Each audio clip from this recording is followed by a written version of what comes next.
We tend to think of loneliness as a kind of personal failing, something that happens to a certain type of person. The recluse, the introvert, the one who never quite learned how to connect. A feeling you fix by joining a club, or going to more parties, or simply trying harder. It sounds like a character flaw, not a medical condition. But the research says otherwise. In 2023, the United States Surgeon General issued a formal advisory, not about a virus or an opioid, but about loneliness. He called it an epidemic. And the numbers justify the language. A meta-analysis of over 3 million people found that lacking social connection increases the risk of premature death by 26%, comparable to smoking 15 cigarettes a day.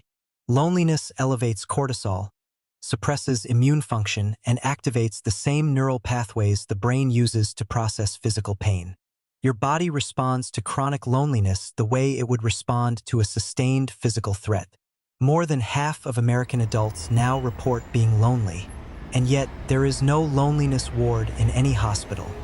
No public health campaign remotely proportional to the crisis. John Cacioppo, a neuroscientist at the University of Chicago, spent decades trying to understand why loneliness is so destructive, and he found something that upends the common assumption. Lonely people don't actually spend less time around others. They attend the same gatherings, sit in the same offices, eat at the same tables. The difference isn't quantity of contact, it's perceived depth.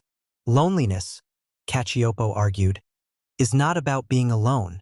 It is about feeling alone, even in a room full of people.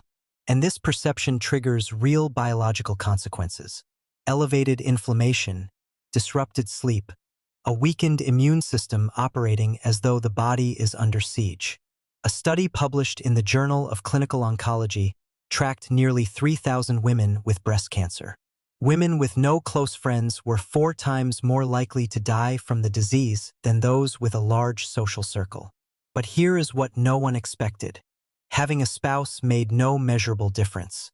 The body, it seems, doesn't count your relationships. It weighs them.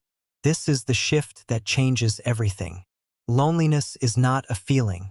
It is a biological signal, like hunger, like thirst, like pain. Cacioppo believed it evolved as a survival mechanism. For early humans, being separated from the group meant death. From predators, from exposure, from starvation. The pain of disconnection was the body's way of saying, get back to the group, and the signal worked for 100,000 years. But now we live in a world of infinite shallow connection. Social media feeds, networking events, hundreds of online contacts. The signal keeps firing, and nothing we do seems to turn it off. Because the body cannot tell the difference between genuine isolation and chronic superficiality. Generation Z is the loneliest generation ever measured. Roughly 80% report experiencing loneliness in the past year, and they are also the most digitally connected generation in human history.